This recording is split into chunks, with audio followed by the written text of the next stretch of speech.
The gentle sigh of the wind was Oakhaven's oldest lullaby, a constant, soothing presence that rustled through the ancient oak trees, lining the village green, and whispered tales through the narrow cobblestone streets. It was a sound Alara Vance knew intimately, a melody that had accompanied her since childhood, weaving itself into the fabric of her days. She often thought of it as the village's breath, a soft, living thing that kept Oakhaven vibrant and serene. Alara's own breath rose in a soft puff of steam as she carefully poured boiling water over the loose-leaf Earl Grey. The scent, bright with bergamot, mingled with the warm, comforting aroma of old paper and brewing coffee that always permeated the gilded page, her beloved bookshop and tea salon. It was a haven of quiet contemplation, a place where stories lived not just on shelves but in the hushed conversations over delicate china cups.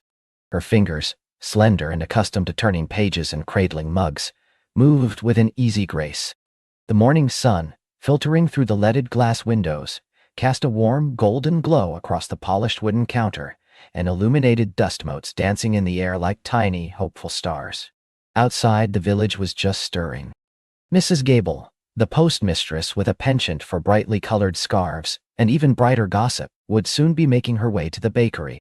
Young Thomas from the smithy would clatter past on his bicycle. And then the usual trickle of early risers would seek refuge in the quiet corners of the gilded page, each seeking their own escape within the pages of a book or the warmth of a perfectly brewed tea. Alara loved these early hours. They were hers, a quiet prelude to the gentle rhythm of the day. She straightened a stack of newly arrived novels, their crisp covers a promise of untold adventures. Her own adventure, she often mused, was simply living here, in Oakhaven, surrounded by stories and the comforting presence of familiar faces. She was content, truly. Yet, sometimes, in the quietest moments, a faint, almost imperceptible ache would surface. A longing for a story of her own, a romance that felt as timeless and profound as the ones she cherished within her shop's walls. But then she'd dismiss it with a gentle shrug, telling herself that life itself was a grand enough narrative. The chime above the door tinkled, a sound as familiar as the Whisperwind itself, signaling the arrival of her first customer. Alara turned, a polite smile ready on her lips, but it faltered slightly as she saw the man standing in the doorway. He wasn't a local. She knew every face in Oakhaven, and his was strikingly unfamiliar. He was tall, with broad shoulders encased in a practical, charcoal gray jacket that looked a little out of place among Oakhaven's softer, earthier tones. His hair was a rich, dark brown, falling slightly over a thoughtful brow, and his eyes, a startling shade of hazel, swept around the shop with an intensity that suggested he was taking in every detail. He carried himself with a quiet confidence, but there was also an air of slight bewilderment, like a seasoned traveler who had taken an unexpected detour. "Good morning," Alara offered, her voice a little softer than usual. "Can I help you?" He met her gaze, and a hesitant smile touched his lips, revealing a faint dimple at the corner of his mouth. "Good morning," he replied, his voice a low, pleasant rumble. "I hope I'm not too early. The sign said you were open." "You're perfectly on time," Alara assured him, feeling a blush creep up her neck. It wasn't often that new faces appeared in Oakhaven, and never one quite so captivating. "What can I get for you? Coffee? Tea? We have a fresh batch of apple and cinnamon scones this morning." He chuckled softly. "Apple and cinnamon sounds delightful, and a strong black coffee if you have it." He moved further into the shop, his gaze still sweeping over the shelves, lingering on the spines of books. "This is quite a place. I wasn't expecting—" He trailed off, shaking his head slightly. "Not what you were expecting from a small village bookshop," Alara prompted gently, already grinding fresh coffee beans. The rich, earthy scent filled the air, mingling with the bergamot. "Precisely," he admitted. "It has a lived-in quality, a soul. Most places these days are so sterile." He finally let his eyes rest on her, and Alara felt a peculiar warmth spread through her. "My name's Leo, by the way. Leo Maxwell." "Alara Vance," she replied, extending a hand over the counter. His grip was firm, warm, and brief. "Welcome to Oakhaven, Mr. Maxwell. Are you visiting?" "For a while, yes," Leo said, leaning against the counter, his posture relaxed but still observant. "I'm the architect brought in to oversee the restoration of Whisperwind Manor."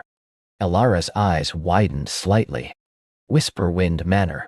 The grand, sprawling house on the edge of the village, perched on a hill overlooking the valley. It had stood empty for decades, its gardens overgrown, its windows dark. Locals spoke of it with a mixture of reverence and superstition, a beautiful relic waiting for someone to breathe life back into its ancient stones. It was the source of the Whisperwind name, the way the breeze always seemed to sigh around its gables.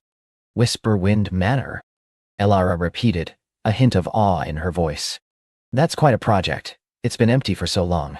It's a beautiful old building, Leo agreed, his gaze distant, as if already seeing the finished product. Full of character. Needs a lot of love, though, and a lot of planning. He paused, then looked back at her. I've just arrived, and I'm looking for a place to settle in for a while. Get my bearings. Any recommendations for a good, quiet guest house? Elara considered. The old mill inn is lovely, run by the Miller family. Comfortable rooms, excellent breakfast. Or there's Mrs. Gable's cottage. She occasionally rents out her spare room, though it's usually snapped up quickly. Mrs. Gable? Leo chuckled. The postmistress? I think I just saw her cycling past with an impressive array of packages. That's her, Elara confirmed, smiling. She's a wonderful woman, very much the heart of Oakhaven. I'm sure she'd be delighted to have you. She handed him his coffee, a rich, dark brew, and a plate with 2 golden brown scones, still warm, with a small dish of homemade strawberry jam and clotted cream. Leo took a sip of the coffee, his eyes closing for a moment in appreciation. Perfect. Exactly what I needed. He reached for a scone. And these look incredible. He found a small, round table in the corner, tucked away beside a tall bookshelf filled with classic literature. Elara watched him surreptitiously as she attended to her growing list of tasks. He ate with an unhurried grace, savoring each bite, and then pulled out a small notebook, sketching something with intense focus. He seemed completely absorbed, a world unto himself, yet somehow, his presence filled the small shop with a new, intriguing energy. Throughout the morning, other customers came and went. Mrs. Gable herself bustled in, her bright pink scarf a beacon of cheer. She spotted Leo, her eyes twinkling with immediate curiosity, and Elara knew it wouldn't be long before the news of Oakhaven's new architect and the Whisperwind Manor project spread through the village like wildfire. Mrs. Gable, of course, took it upon herself to introduce herself to Leo, offering a torrent of local history and advice, which Leo received with good-natured patience. Elara overheard snippets of their conversation. The Miller family will treat you right, dear. Though mind old Mr. Miller, he's a bit deaf on his left side. And Whisperwind Manor, now that's a challenge. The spirits are restless, you know, but mostly friendly. Leo, to his credit, seemed amused rather than daunted. He even managed to secure a booking at the old mill inn, thanks to Mrs. Gable's enthusiastic intervention. By lunchtime, the shop had quieted down again. Elara was wiping down the counter when Leo approached her, his now empty coffee cup and plate in hand. Thank you, Elara, he said, a genuine warmth in his voice. The coffee was excellent, and those scones. I think I've found my new breakfast spot. Elara felt a pleasant flutter in her chest. You're very welcome, Leo. I'm glad you enjoyed them. He hesitated, then reached into his jacket pocket, pulling out a small, worn leather-bound book. I saw this on one of your shelves earlier, he said, holding it out. It was a collection of local folklore and old village tales, some of them rather fantastical. I'm fascinated by the history of the place. Do you think I could borrow it? I promise to return it. Of course, Elara said, her smile widening. You don't need to borrow it. We have a lending library section for locals and long-term guests. Just sign it out. She retrieved a small ledger from beneath the counter. It's a wonderful collection. Some of the stories are quite enchanting. There's one about a hidden spring, said to grant wishes, and another about a lonely spirit who dances in the moonlight at Whisperwind Manor. Leo's hazel eyes sparkled with interest. A lonely spirit, you say? Perhaps it's waiting for its manor to be restored. He signed his name with a confident flourish, his handwriting surprisingly elegant. Thank you, Elara. This will be perfect for my evenings.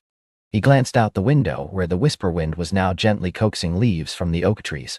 It's a beautiful village, Oakhaven. I think I'm going to like it here. With another warm smile, Leo took his leave, the chime above the door tinkling a cheerful farewell. Elara watched him go, a strange sense of anticipation stirring within her. Oakhaven, usually so predictable, had just become a little more interesting. The next few days settled into a comfortable rhythm. Leo became a regular fixture at the Gilded Page. Every morning around the same time he would arrive, sometimes with dust on his boots, sometimes with smudges of charcoal on his cheek from his sketches. He'd order his strong black coffee and apple cinnamon scone, sometimes venturing to try her lemon drizzle cake or a slice of her famous shortbread. He would always find his way to the same corner table, pulling out his notebook or the borrowed book of local folklore, occasionally looking up to observe the gentle bustle of the shop. Elara found herself looking forward to his arrival, a subtle warmth spreading through her whenever she heard the chime.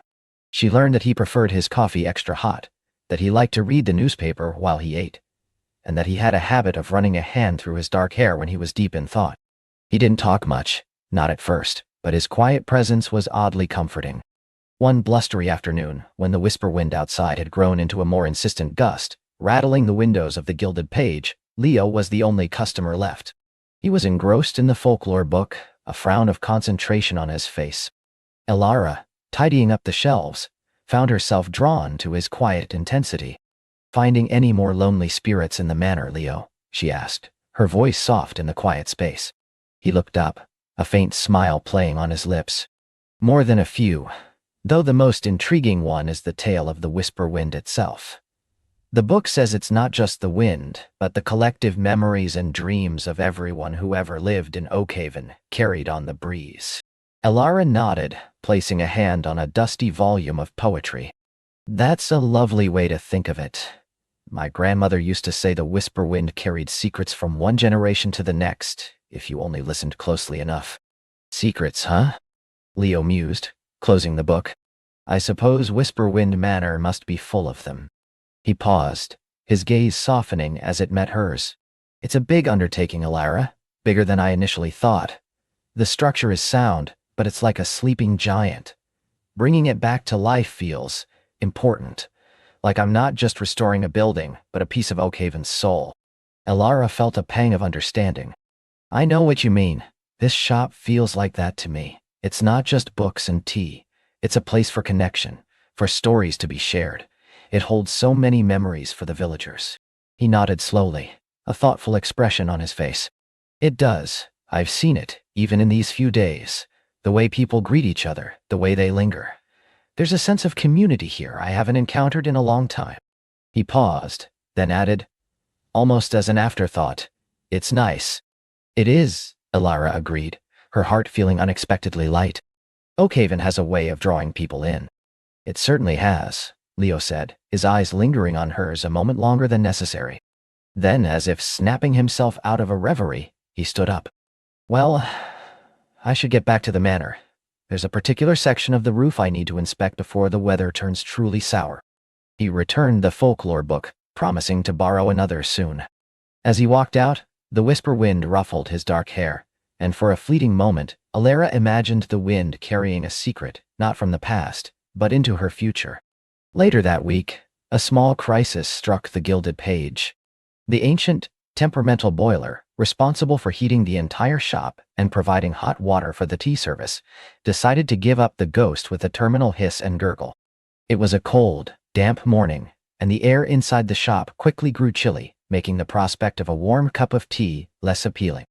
Elara tried calling the local plumber, Mr. Henderson, but he was away on an emergency call in the next town and wouldn't be back until the following day.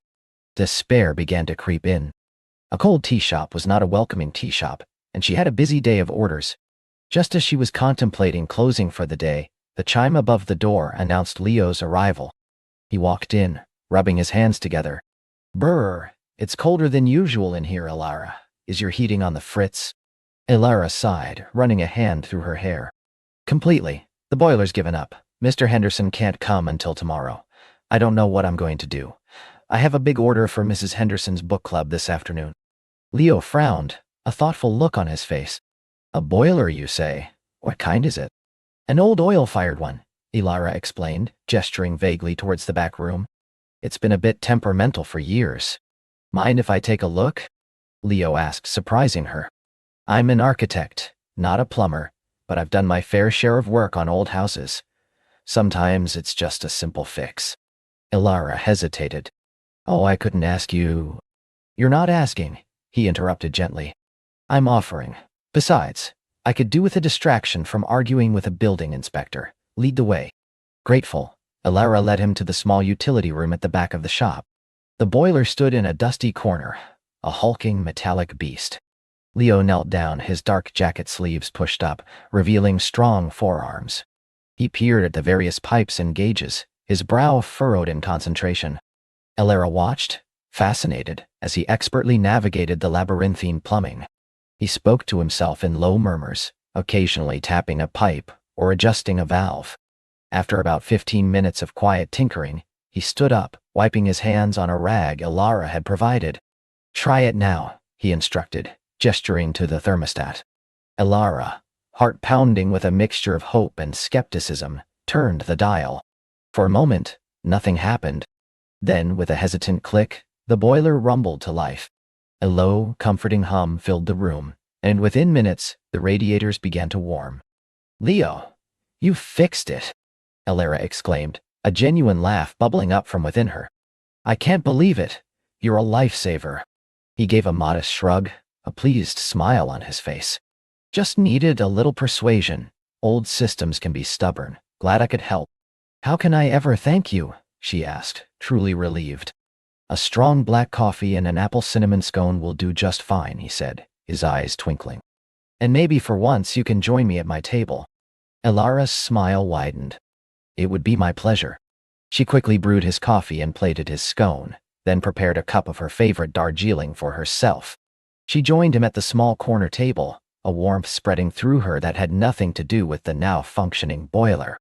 "So," she began, stirring her tea, "architect and now plumber. Is there anything you can't do, Mr. Maxwell?" He chuckled, taking a bite of his scone. "Plenty, believe me. I can't bake, for one. And my attempts at gardening usually end in disaster." He paused, looking around the now warming shop. "But I've always enjoyed working with my hands. There's something grounding about it, taking something broken and making it whole again. Like Whisperwind Manor," Elara observed. "Exactly," Leo confirmed, his gaze thoughtful. "It's a challenge, but a rewarding one. Every piece of history I uncover, every detail I restore, feels like I'm piecing together a puzzle. It's a very different kind of satisfaction from designing a brand new building. Here, you're a steward, a caretaker of the past." Elara found herself captivated by his words, by the quiet passion in his eyes. She had initially thought him reserved, perhaps a little detached, but there was a depth to him, a thoughtful soul beneath the practical exterior. "I think that's why Oakhaven has such a pull," Elara said, leaning forward slightly. "We're all caretakers, in a way. Of the village, of its stories, of each other." She gestured around the shop. "Even here, these books aren't just paper and ink, they're legacies, waiting to be discovered by a new reader." Leo nodded slowly, his eyes meeting hers, holding them. "I like that. Caretakers of the past. And perhaps of the future, too." The Whisperwind outside picked up, rustling through the leaves of the old oak tree outside the window, a gentle murmur against the glass. Inside, the shop was warm and cozy, filled with the aroma of coffee and tea, and a comfortable, companionable silence had settled between Elara and Leo. It was a moment of quiet connection, a shared understanding that felt both new and strangely familiar. As the afternoon wore on, and Mrs. Henderson's book club began to arrive, filling the shop with lively chatter, Elara found herself stealing glances at Leo. He was still there, observing the scene with a quiet smile, occasionally catching her eye and offering a reassuring nod. The warmth in the shop wasn't just from the boiler anymore. It was something else entirely, something that had settled deep within her, brought forth by the unexpected kindness of a new face, and the quiet understanding they were beginning to build, one shared story at a time. Oakhaven, with its gentle winds and ancient tales, felt like it was humming a new melody, a soft, hopeful tune for a budding romance. He stayed a little longer, helping Elara tidy a few more shelves, their conversation flowing easily from one topic to the next. He talked about his work as a freelance cartographer, his current project mapping ancient walking trails around the region, which was what brought him to Oakhaven. She shared more about her love for old books, the history of her shop, a place her grandmother had started decades ago. The low hum of the boiler, the scent of old paper and wood polish, the soft afternoon light filtering through the window, all contributed to an atmosphere of quiet intimacy. Reese, with his easy smile and thoughtful questions, made Alara feel seen. Truly seen, in a way few people ever had. He wasn't just listening. He was absorbing her words, his gaze warm and attentive. He told her about the solitude of his work, how he often found himself lost in the quiet beauty of forgotten paths, but how he sometimes missed the simple joy of shared stories. It's funny, he mused, leaning against a towering shelf of leather-bound classics. I spend my days mapping the world, but sometimes I feel like I'm only just starting to understand the stories yet. Alara laughed softly, a genuine, unburdened sound. Perhaps the best stories are always found off the map, wouldn't you say? He nodded, his eyes twinkling. Perhaps, and I have a feeling Oakhaven has more than its fair share of those. He glanced at the clock on the wall, a charming antique with a slow, deliberate pendulum swing. I should probably let you get back to your mapping of literary worlds. But thank you, Alara. Truly, this has been the most delightful afternoon I've had in a long time. Her name on his lips felt like a gentle caress. Thank you, Aish, she replied, a blush dusting her cheeks. It was unexpected, but wonderful. He smiled, a lingering, warm smile that promised more than just a polite farewell. I'll be back, he said, not as a question, but as a quiet statement of intent. I still have a few more tales to uncover in these parts, and I suspect your shop holds a good many of them. With a final nod and a shared look that held a universe of unspoken possibilities, he stepped out into the crisp Oakhaven air, leaving behind a silence that was now profoundly different. It wasn't empty. It was filled with the echo of his laughter, the warmth of his presence, and the hopeful beat of her own heart. Alara stood amidst her beloved books, a soft smile playing on her lips. The shop, which had always been her sanctuary, now felt imbued with a new kind of magic. She ran a hand over the spine of an old atlas, thinking of Rhys and his maps, his quiet strength, his genuine interest. She hadn't realized how much she'd craved such a connection, living a life that, while fulfilling in its own way, had often been solitary. Oakhaven was a close-knit community, but she had always been the quiet bookshop owner, a friendly face but not one often sought out for deep conversation beyond literary recommendations. Rhys had seen beyond the shelves into her. The evening passed in a pleasant haze. She tidied up, made herself a simple dinner, but her mind kept drifting back to him. What was he doing now? Was he back at the quaint cottage he'd mentioned renting on the edge of town? Was he poring over old charts, or perhaps thinking of their conversation? She found herself humming unconsciously, a light, airy tune that matched the new lightness in her chest. The next morning, Alara woke with a sense of anticipation she hadn't felt in years.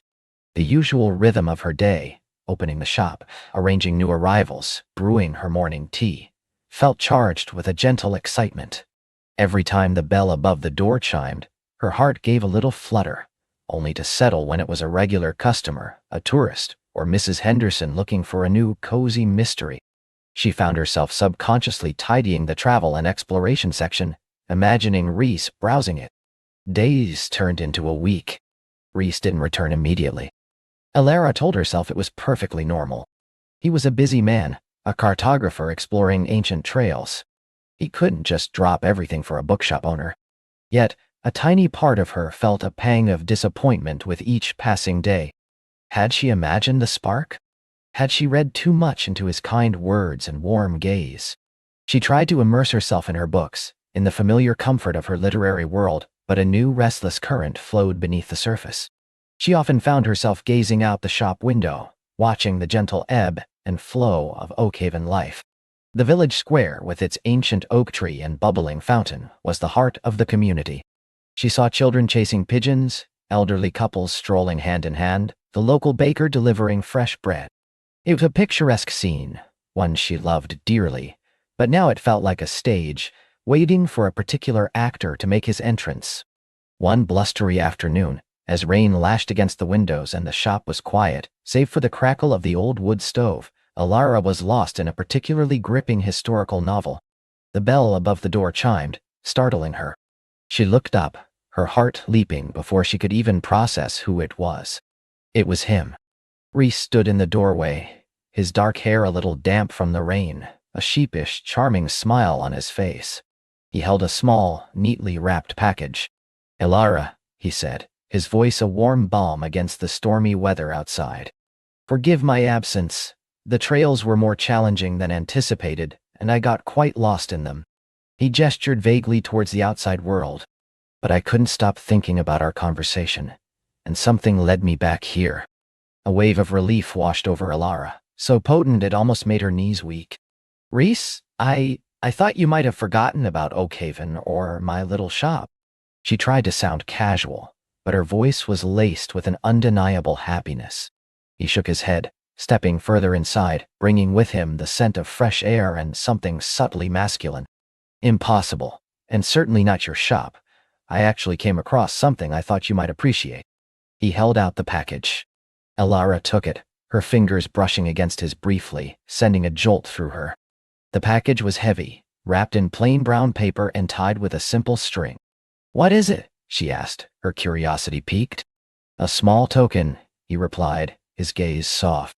"From my wanderings.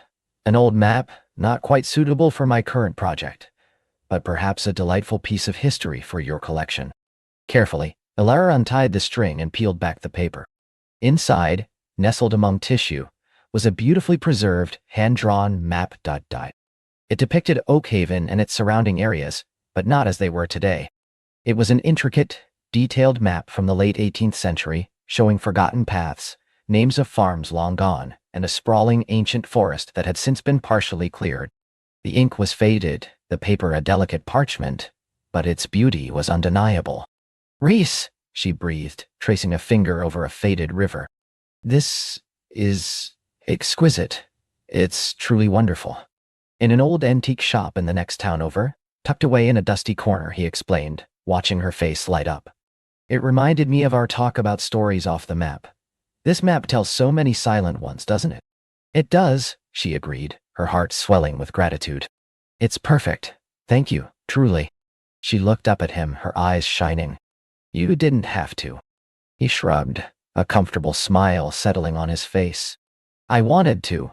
Besides," he added, his voice dropping slightly, "it gave me an excuse to come back. I missed our conversations." The rain continued its gentle drumming against the window panes, but inside, the shop felt warm and bright. They spent the next hour poring over the old map, Alara pointing out the familiar landmarks and the changes over the centuries, Rice marveling at the cartographer's skill and the stories hidden within the lines. He told her about the challenges of his work, the solitary days spent tracking ancient routes, the satisfaction of piecing together forgotten histories.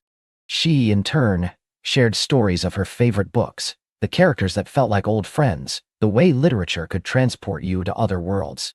"You know," Reese said, looking up from the map, his eyes meeting hers, "I've always found a certain kind of magic in maps.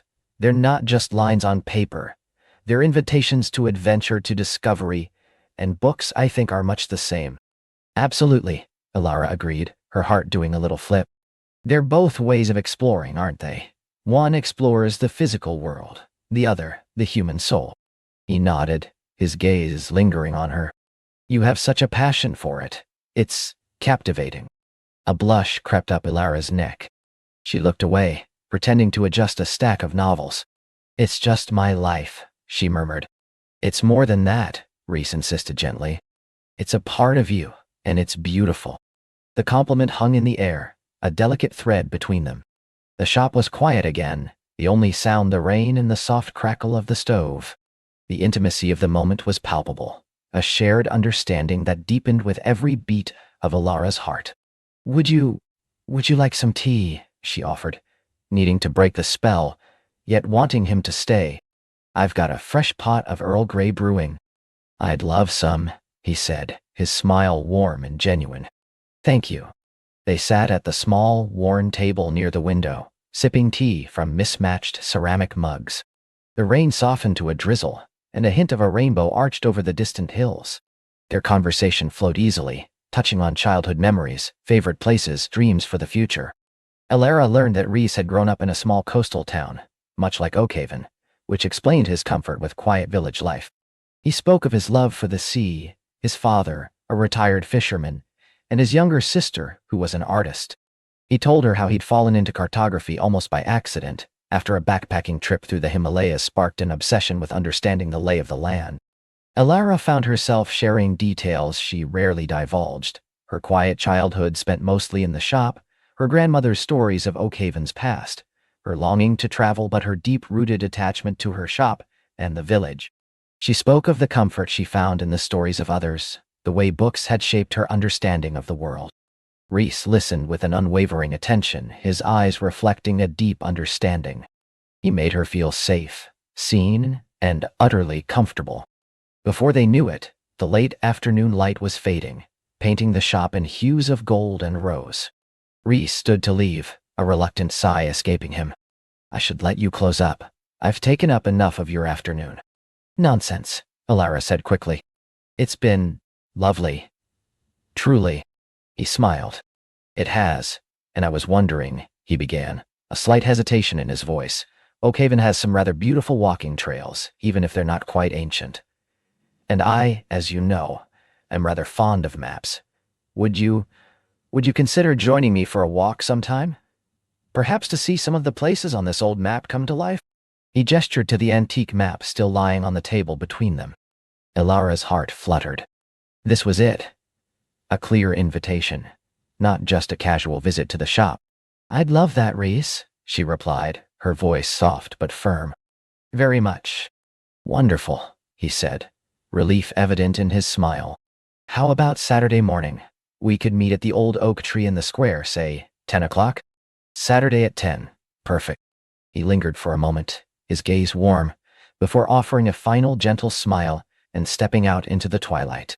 The shop bell chimed, and then silence. Elara spent the rest of the evening in a state of buoyant anticipation. Saturday. A walk. With Rhys. She hummed as she locked up, the antique map carefully placed on her counter, a tangible reminder of his thoughtful gesture and the promise of their next meeting. The prospect of exploring Oakhaven's trails with him, seeing her familiar village through his cartographer's eyes, filled her with a sense of adventure she hadn't known she possessed. The days leading up to Saturday were a delightful blur. Elara found herself paying more attention to the world outside her shop, noticing the way the sunlight filtered through the ancient oak leaves, the scent of damp earth after a morning shower, the cheerful chirping of birds. She pulled out her old walking boots, dusted them off, and even considered what she might wear, a rare preoccupation for someone whose usual wardrobe consisted of comfortable, practical clothes. Wow! Wow! She found herself smiling at customers for no particular reason, her mind often drifting to Rhys's warm smile, his attentive gaze. She also found herself thinking about his work. She started looking at the local Oakhaven map with new eyes, seeing not just roads and buildings, but potential stories, hidden histories. She even dug out an old book on local folklore from her personal collection, wondering if it might spark a conversation with Rhys, connecting her literary world with his geographical one. Friday evening arrived, bringing with it a nervous flutter in her stomach. She brewed a special herbal tea, trying to calm her excited thoughts. What if she was awkward? What if they ran out of things to talk about outside the comfortable confines of her shop? What if he realized she wasn't as interesting as he initially thought? She chided herself for the silly worries. This was Rhys, the man who had brought her a beautiful antique map and genuinely listened to her rambling about books. He was kind, thoughtful, and charming. She had to trust the connection they had already begun to build. Saturday dawned bright and clear, a perfect Oakhaven morning. A gentle breeze rustled through the leaves of the ancient oak tree in the square. Elara dressed in comfortable walking trousers, a soft wool jumper, and her trusty boots. She looked at herself in the mirror, a faint blush on her cheeks. She felt optimistic. She arrived at the square a few minutes early, her heart thrumming a quiet rhythm against her ribs. The square was already bustling with early morning market-goers and dog walkers. She leaned against the rough bark of the old oak, watching the world awaken. Then she saw him. Rhys was walking towards the square, a light rucksack slung over one shoulder, a comfortable-looking jacket zipped up against the morning chill. He had a map case in his hand, and a broad, easy smile on his face as he spotted her. "Elara," he called out, his voice carrying clearly across the square. "Good morning." "Good morning, Rhys," she replied, feeling her nervousness melt away under the warmth of his smile. He reached her, his eyes crinkling at the corners. "Perfect day for it, wouldn't you say?" "Absolutely," she agreed, her gaze taking in his relaxed demeanor. "Where are we off to?" He pulled out the old map he'd given her, carefully unfurling it. "I thought we could try to trace some of these forgotten paths, specifically the old shepherd's track that used to wind up towards the Whispering Hills. It's mostly overgrown now, but I've done a bit of reconnaissance, and I think we can make it." "Sounds like an adventure," Elira said, a thrill running through her. "It will be," he promised, his eyes sparkling. And who better to share an adventure with than someone who collects stories? Their walk began with an easy rhythm. They chatted about the history of the square, the local gossip, and the changes Oakhaven had seen over the years. Reese pointed out details Elira had never noticed: the subtle slope of a cobbled street that hinted at an old watercourse, the unusual stone in a cottage wall that suggested a much older foundation. He saw the world with a cartographer's eye, always looking for clues, for the layers of history hidden beneath the surface. As they left the village behind and ventured onto the quieter country lanes, the conversation deepened. Reese spoke of his travels, the remote corners of the world he'd mapped, the fascinating people he'd met. He had a storyteller's knack, his descriptions vivid and engaging. Elira, in turn, found herself sharing more about her own life, her quiet joys, her dreams of perhaps one day writing her own story, not just selling others. "You should," Reese said, stopping to point out a rare wildflower growing by the roadside. "You have such a wonderful way with words, Elira, and a rich imagination." "Perhaps one day," she demurred, but his encouragement warmed her. They found the start of the old shepherd's track, a faint indentation in the long grass, easily missed if you weren't looking for it. The path wound gently uphill, through fields where sheep grazed peacefully, their bells a soft symphony in the distance. The air was crisp and clean, carrying the scent of damp earth and late-blooming wildflowers. Reese helped her over a fallen log, his hand at her elbow, a brief, reassuring touch that lingered pleasantly. They navigated a small stream, carefully stepping on moss-covered stones. He was patient and attentive, always making sure she was comfortable. "This is incredible," Elira said, pausing to take in the panoramic view of Oakhaven nestled in the valley below, its rooftops gleaming in the sun. "I've walked these hills countless times, but never quite like this. You see things I never do. And you hear the stories I often miss," Reese countered, his gaze sweeping over the landscape. "We make a good team, Elira. You provide the narrative, I provide the setting." She laughed, a genuine, joyful sound. "I like the sound of that." As they climbed higher, the path grew steeper and a little more challenging. Reese pulled out his water bottle, offering it to her first. They shared a small packet of biscuits he'd brought, sitting on a mossy rock, surrounded by the quiet beauty of the hills. "Tell me," Elira began after a comfortable silence, "what's the most surprising thing you've ever discovered on one of your mapping expeditions?" Reese pondered for a moment, a thoughtful expression on his face. That's a good question. Probably not a physical discovery, but a personal one. I realized that for all my efforts to map the external world, to understand its contours and its history, the most complex and fascinating landscapes are often found within people themselves. The stories they carry, the paths they've walked, the hidden places in their hearts, the hidden places in their hearts. He looked at her, his eyes soft. "It taught me to look beyond the surface, to seek out the deeper narratives." Elira's heart stirred. His words resonated deeply with her own love for stories, for understanding the complexities of human nature. "That's a beautiful way to put it," she said, her voice a little hushed. "I suppose that's why I love books so much. They allow you to travel to those internal landscapes, to walk in someone else's shoes." "Exactly," he said, a warm smile spreading across his face. "And I think that's what makes this so enjoyable, Elira. We speak the same language, even if we use different tools to explore it." They continued their walk, the conversation flowing effortlessly between them. They talked about their families, their childhood dreams, their hopes for the future. Reese shared a story about a particularly challenging expedition in the Scottish Highlands, where he'd gotten lost in a thick fog and had to rely solely on his compass and instincts to find his way back. Elira recounted a vivid dream she once had, of a library stretching to the stars, filled with books made of starlight and whispers. They shared vulnerabilities and laughter, building a bridge of understanding with every step. By the time they reached the summit of the Whispering Hills, the sun was high in the sky, casting long shadows. The view was breathtaking, a patchwork quilt of green fields, distant woodlands, and the sparkling ribbon of the river winding its way towards the sea. Elara felt a profound sense of peace and contentment, a lightness in her spirit she hadn't realized was missing until now. "Thank you, Rhys," she said, turning to him, her eyes filled with genuine emotion.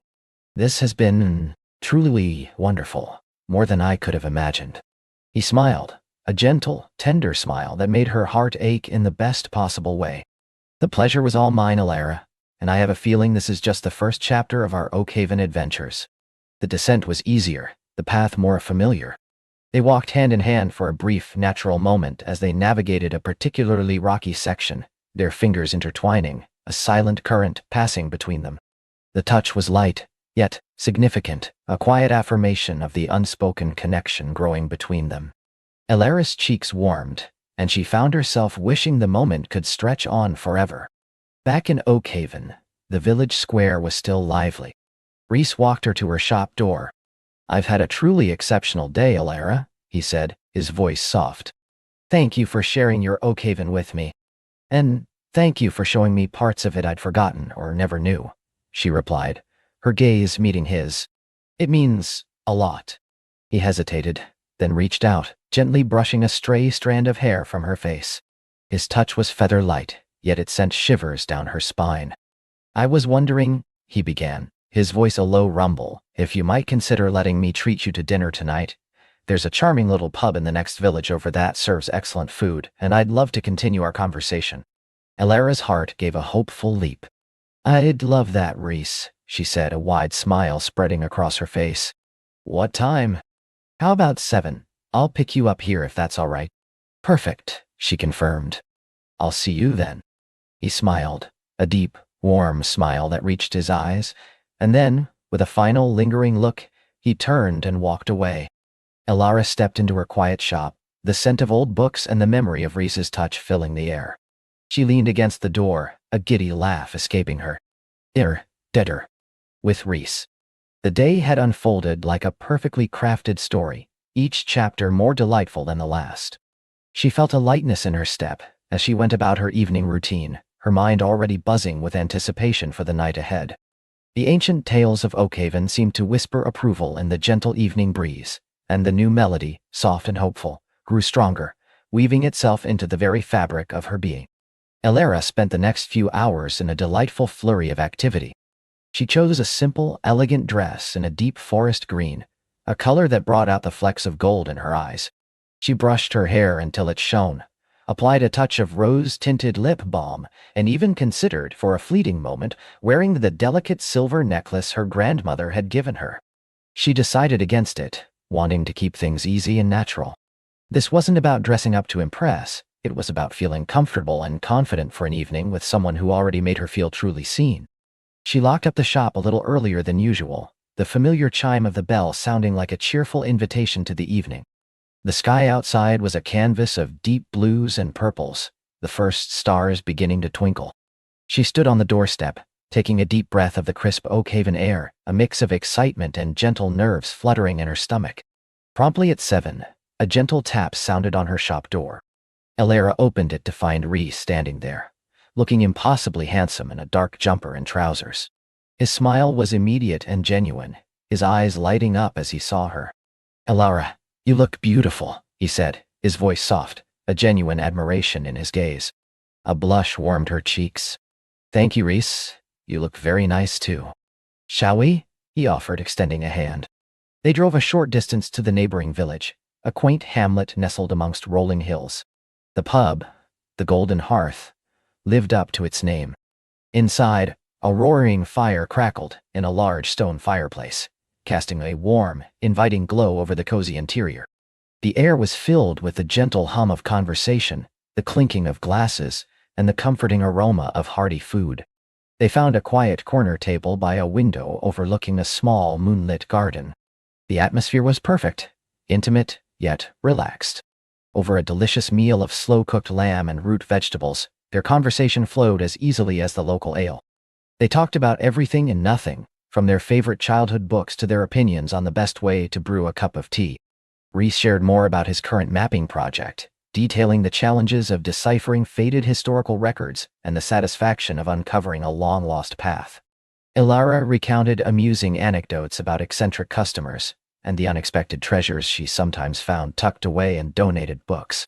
"It sounds like your shop is a treasure trove of its own," Reese observed, leaning forward slightly, his elbows resting on the table.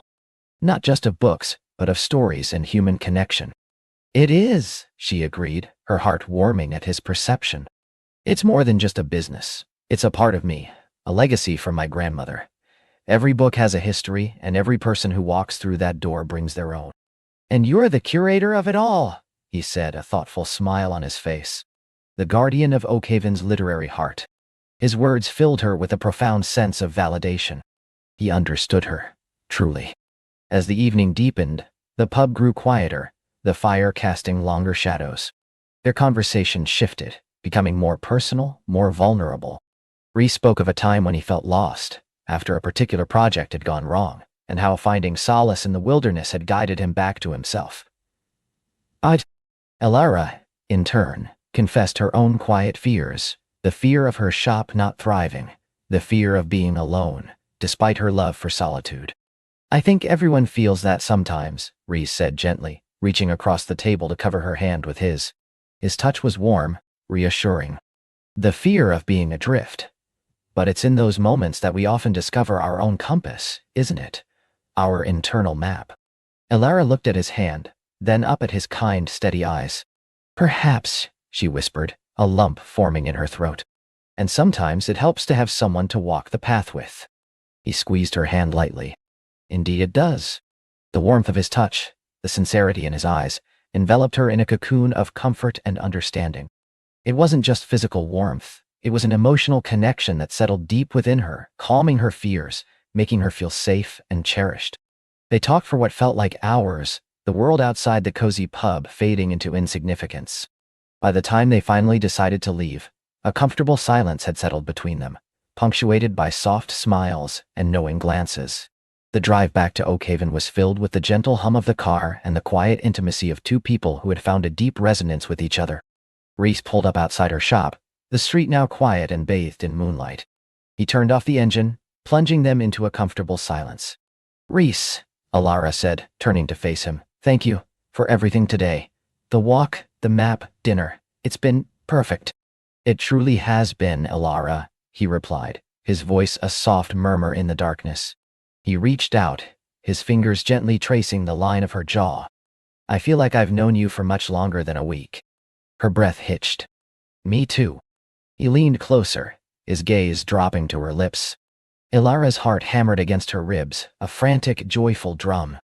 She felt herself leaning in too, drawn by an irresistible magnetic pull. His lips, soft and warm, met hers in a tender, lingering kiss. It was gentle, hesitant at first, then deepened, conveying a wealth of unspoken emotion, kindness, understanding, a burgeoning affection that promised something truly special. It was a kiss that tasted of Oakhaven's crisp air, of old books, and of new beginnings. When they finally pulled apart, Ilara's cheeks were flushed, her eyes soft and dreamy. Reese's thumb gently stroked her cheek. "Good night, Ilara," he whispered, his voice a little husky. "Good night, Reese," she replied, her voice barely audible. He walked her to her door, waiting until she was safely inside. She watched him through the glass, his silhouette illuminated by the moonlight, until he got back into his car and drove away. Ilara leaned against the closed door, a hand pressed to her heart. The kiss had been everything she hadn't known, she was longing for. It was a confirmation of the connection they had built, a silent promise of more. The shop felt warm and safe, filled with the lingering echoes of his presence, the sweet taste of his kiss on her lips. Oakhaven, with its ancient tales and gentle winds, now sang not just a soft, hopeful tune, but a vibrant, soaring melody, a symphony of blossoming romance that promised many more beautiful chapters yet to come. She knew, with a certainty that settled deep in her soul, that this was just the beginning. She knew, with a certainty that settled deep in her soul, that this was just the beginning.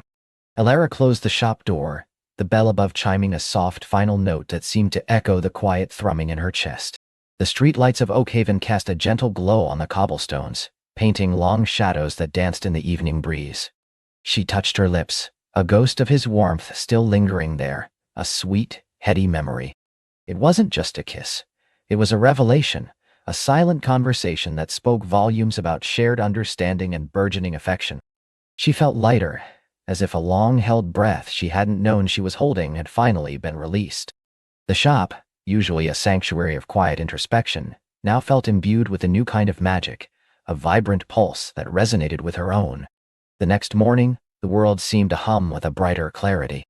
The scent of brewing coffee mingled with the faint comforting aroma of old paper and leather in the storyteller's nook. Ilara found herself smiling into her mug, a secret joy bubbling just beneath the surface. Every familiar object, every worn spine on her shelves, seemed to reflect the new light in her heart. She caught herself humming a rare occurrence and realized she was waiting. Waiting for the chime of the door, for the sight of his easy smile, for the sound of his voice. He didn't disappoint. A few hours later, just as the morning rush began to wane, Callum appeared. The bell jingled, and Ilara's heart did a little leap. He looked just as she remembered, perhaps even more so now that the barrier of polite acquaintance had dissolved. His eyes, warm and crinkling at the corners, met hers, and a gentle blush spread across her cheeks. "Good morning, Ilara," he said, his voice a low, melodic murmur that sent a shiver of warmth through her. "I hope I'm not intruding." "Never," she breathed, her voice a little softer than she intended. "Come in, Callum. Coffee?" He nodded, taking a seat at the small round table by the window, the same spot where they'd shared stories and silent understanding. As she poured his coffee, their fingers brushed, a brief, electrifying touch that spoke volumes. They talked of small things, the weather, a new arrival of rare editions, a particularly beautiful morning light had captured on his camera, but beneath the surface, an unspoken current flowed between them, a recognition of the profound shift in their connection. Over the next few weeks, Oakhaven witnessed the blossoming of their romance. Callum became a regular fixture in the storyteller's nook.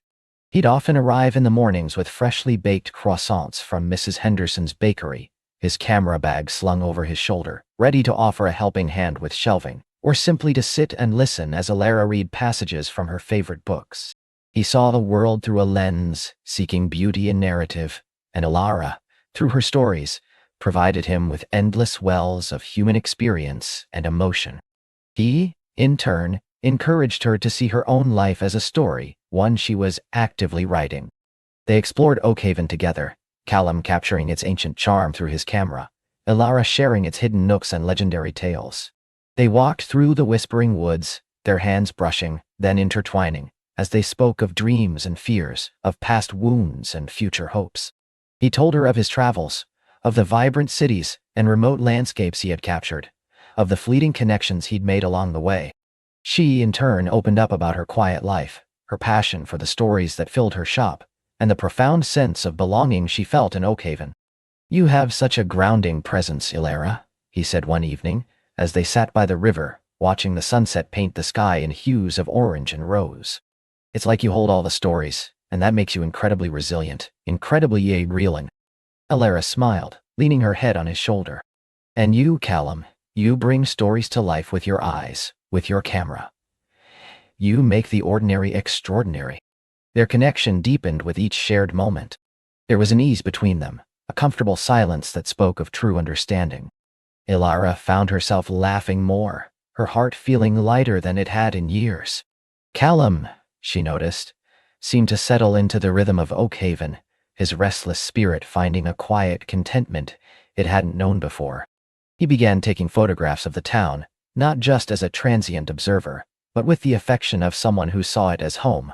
He captured the intricate details of Ilara's shop, the way the light fell on the spines of books, the delicate dust motes dancing in the afternoon sun, even the quiet intensity in Ilara's eyes as she recommended a story to a customer. These weren't just photographs. They were love letters to a place, and implicitly to her. One crisp autumn afternoon, as leaves swirled in golden eddies outside the shop, Callum sat across from Ilara, a thoughtful expression on his face. He'd been quieter than usual, a subtle shift that Ilara, now attuned to his every mood, had picked up on. "I received an offer today," he began, his gaze fixed on his hands clasped on the table. "A commission, a documentary project, photographing remote villages in South America. It would be for 6 months, possibly longer. Elara felt a cold knot tighten in her stomach. 6 months. A world away. The warmth that had settled in her chest seemed to recede, replaced by a familiar pang of loneliness, a ghost from a past where people had always eventually left. Her carefully constructed world, so recently filled with the vibrant color of Callum's presence, suddenly felt precarious. "Oh," was all she could manage, her voice barely a whisper. She looked away, her gaze falling on a worn copy of Tales of Faraway Lands. The irony wasn't lost on her. Callum reached across the table, gently taking her hand. His touch was warm and reassuring, but the fear still gnawed at her. "Elara, look at me." She slowly turned back, meeting his earnest gaze. "This is a big opportunity," he continued, his thumb stroking the back of her hand. "It's the kind of work I've always pursued, but it feels different now. Before Oakhaven, before you, I would have packed my bags without a second thought." He paused, his gaze searching hers. "Now the thought of leaving, it's not just about the project anymore. It's about leaving this." He gestured vaguely around the shop, encompassing their shared space, their burgeoning life. Elara's heart ached with a mix of relief and renewed anxiety. He was acknowledging their connection, but the choice still felt monumental. "And what does this mean to you, Callum?" she asked softly, her voice trembling slightly. He squeezed her hand. "It means home, Elara. It means finding a place where I feel truly rooted, truly seen. It means you."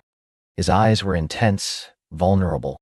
"I'm not going to lie. The call of adventure is still strong. It's part of who I am. But so is this feeling I have for you, for Oakhaven. And this feeling, it's stronger. It's deeper." Her eyes welled up, a wave of emotion washing over her. She saw the sincerity in his face, the quiet struggle he was navigating. I understand your passion for your work, Callum. I really do. But the thought of you being so far away for so long." She trailed off, the words catching in her throat. The thought of returning to the quiet solitude of her life, now that she knew the vibrant joy of his company, felt unbearable. He moved his chair closer, pulling her into a gentle embrace. She rested her head against his chest, listening to the steady beat of his heart. "I haven't said yes," he murmured, his voice a soothing balm. "I told them I needed time to consider, because there's a part of me that doesn't want to leave Oakhaven, not anymore." They spent the rest of the afternoon talking, truly talking, about their fears and their hopes. Elara confessed her old anxieties, the sting of being left behind by others in her past. Callum admitted his own fear of commitment, of settling down, a fear that had driven him to constantly seek new horizons. But in Oakhaven with Elara, he had found something profound enough to challenge that ingrained wanderlust. "What if," Elara proposed tentatively, looking up at him, "what if Oakhaven could be a part of your story, not just a stop along the way? What if there are stories here, waiting to be told through your lens?" Callum pulled back slightly, his eyes thoughtful. "I've been thinking about that too. The light here, the ancient stones, the people. There's a quiet magic to Oakhaven that I haven't seen anywhere else. A depth." He paused, a new light dawning in his eyes. "What if I could tell Inith's story, the story of Oakhaven, through its hidden narratives and its timeless beauty, perhaps even war story?" A hopeful warmth spread through Elara's chest, chasing away the last vestiges of fear. This wasn't about one person giving up their dreams for the other. It was about finding a shared path, a way to weave their individual passions into a vibrant tapestry together. Over the next few days, Callum made calls, explored options, and pored over his Oakhaven photographs with a renewed sense of purpose. He realized that the greatest stories weren't always found in distant, exotic lands, but sometimes in the quiet corners of the world, in the eyes of the people you loved, in the familiar warmth of a place you'd come to call home. He turned down the South American commission, a decision that felt less like a sacrifice and more like a profound realignment of his compass. Instead, he proposed a project to a local gallery, focusing on the whispering heart of Oakhaven, capturing its essence, its legends, and its everyday magic. The news spread through Oakhaven like wildfire. The town, ever protective of its own, embraced Callum as one of their own, delighted that he was choosing to stay. Mrs. Henderson offered him a permanent spot for his photographs in her bakery, and Mr. Abernathy, the gruff but kind carpenter, commissioned him to capture the intricate details of his handcrafted furniture. As for Alara, her joy was boundless. Knowing Callum had chosen Oakhaven filled her with a sense of security and belonging she hadn't dared to dream of. They began to build their life together, not just as lovers, but as partners in a shared adventure. One evening, as the first stars began to prickle the inky sky, Callum led Alara to a secluded spot deep within the Whispering Woods, a place they had discovered together, marked by an ancient, gnarled oak. He had set up a small picnic, a thermos of her favorite spiced tea, and a blanket spread beneath the sprawling branches. The air was cool and crisp, filled with the earthy scent of fallen leaves. He sat beside her, reaching into his pocket. "Alara," he began, his voice soft, "you once told me that every great story needs a beginning, a middle, and an ending, and that the best stories are the ones where the characters grow and find their true place in the world." He pulled out a small, intricately carved wooden box. It wasn't fancy, but its simplicity held a profound beauty. "I've spent my life searching for the perfect light, the perfect moment, the perfect story to capture. But the most perfect story I've realized is the one I'm living right here with you." He opened the box.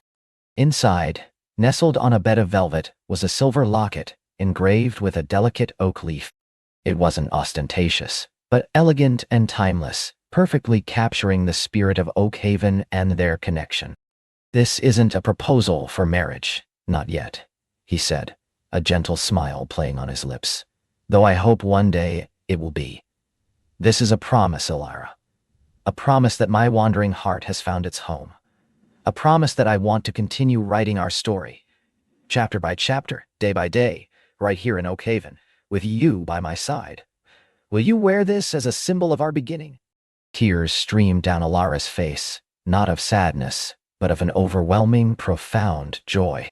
This was more than she could have ever imagined. She had always sought solace in the stories of others, but now her own story was unfolding into something breathtakingly real and deeply cherished. "Yes," she whispered, her voice thick with emotion. "Oh yes, Callum, 1,000 times yes." He fastened the locket around her neck, his fingers warm against her skin. The silver gleamed faintly in the twilight. Then he cupped her face in his hands, his eyes shining with adoration, and kissed her.